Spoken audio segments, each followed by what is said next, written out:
Erik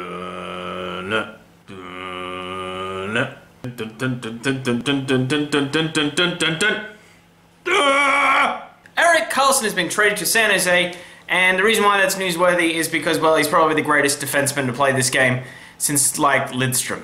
Wow, well, I mean, if that's the case, Brenton, if you're also making that big of a claim since Lidstrom, maybe even Orr, he must have got one hell of a return. There were 7 pieces in the return, so good job.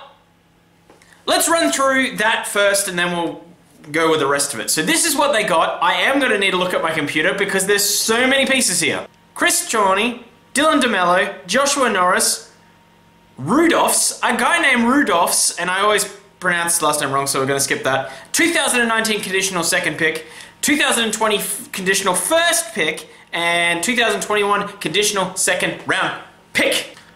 I mean, the Belleville Senators work out pretty well with this trade. They get some good little pieces, so that's good. Go Belleville.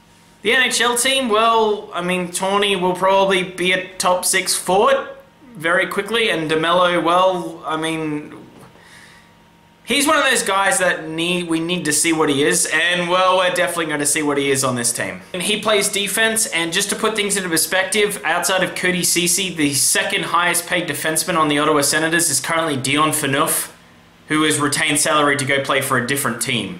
So who won the trade? Well, I mean, Erik Karlsson is the best player in the deal, so you usually go with that, but this one's a little bit different. I mean, optically right now, the return is a bit underwhelming, but, I mean, what team out there is going to give you the world when you've mismanaged them and pretty much ran them out of town? No one.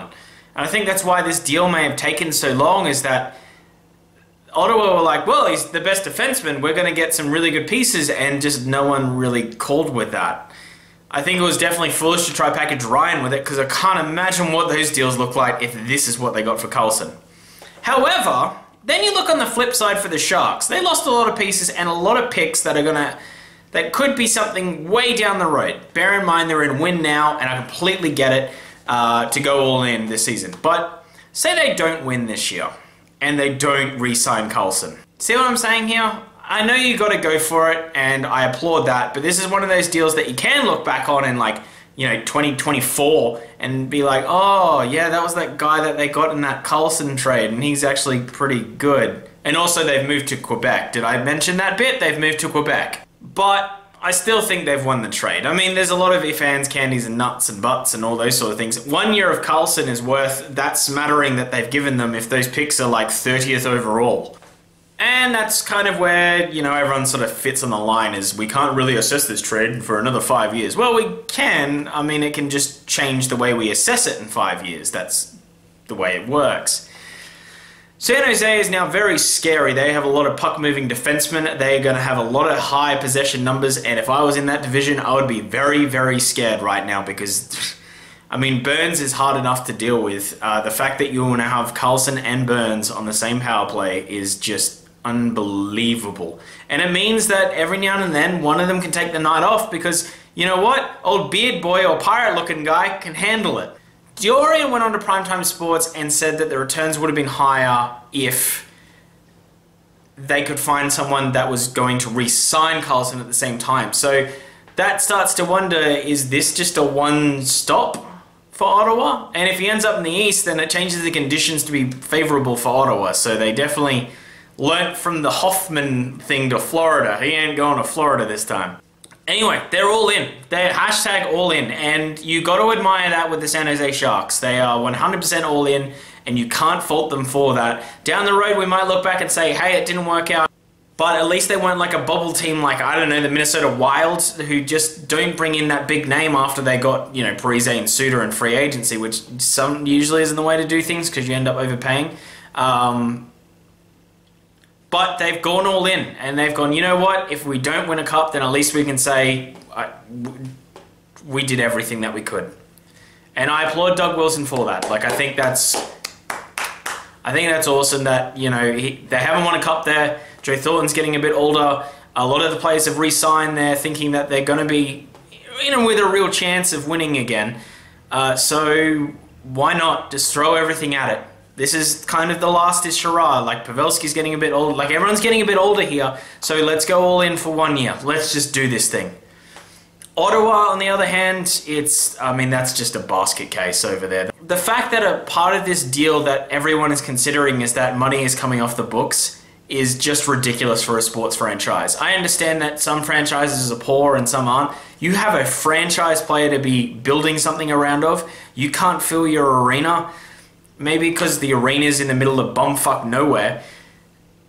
That's on you. This whole season doesn't help that. That just went by, how no one managed anything. You had the whole Randy Lee thing happen. Obviously the Hoffman situation. You had Melnick saying he would move the team. I mean, he kind of spoke a bit out of turn. It wasn't as crazy as everyone made it out to be. Just said if no one's showing up, then we're going to move the team. Which you kind of understand, but it's your outdoor game, man. Like, you should be getting these guys on your side, not against you, and that's the biggest issue right now. And you complain about people not showing up, but then you make a video and you pray for hope when no one believes that you can do this, and that is rebuild this team, and that's where they're at.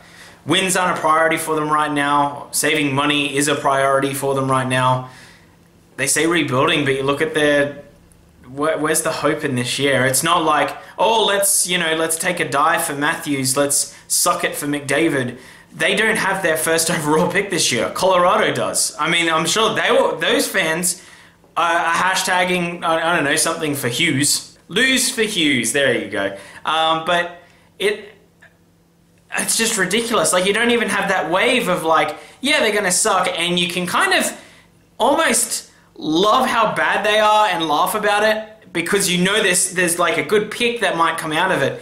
They don't even have that. There's no hope for this season. For them, I don't see a reason why Ottawa Senators play 82 games this year. And that I've never said that once in my life. I don't know what's the point of them playing these games. They're going to sell off a lot of these players. Probably not to start off with. I think they're going to try win as many games as they can and then just have a purge. Just so they're not dead last and, they can save a bit of faith. If this pick ends up being better than 4th, then they can be like, whoa, we did the smart thing. Boy, is it a gamble. And again, I just don't know what this team... I don't understand what they have to do for 82 games. They might as well just forfeit them and start again next season. They've got JSP, he's out for 6 months, so... Yeah, it's bad. It's bad. And again, I never thought I'd say this about a team. I don't know why Ottawa would show up to play hockey this season. I don't know what's in it for them. I don't know. Their fans aren't going to want to see it.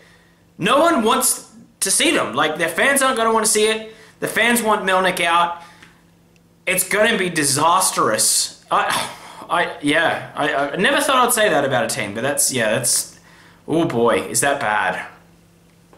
Anyway, guys, what do you think? Comment down below. What do you think of the trade? What do you think the overall health of San Jose and the overall health of Ottawa? Also, hit that like button if you did like this video, because that does help me out. It helps me out. And if you did find this and you haven't subscribed, and you've gone all the way to the end, there's a subscribe button down there, or is it? Boom. Anyway, thank you so much for watching. Have a great day. See you and bye.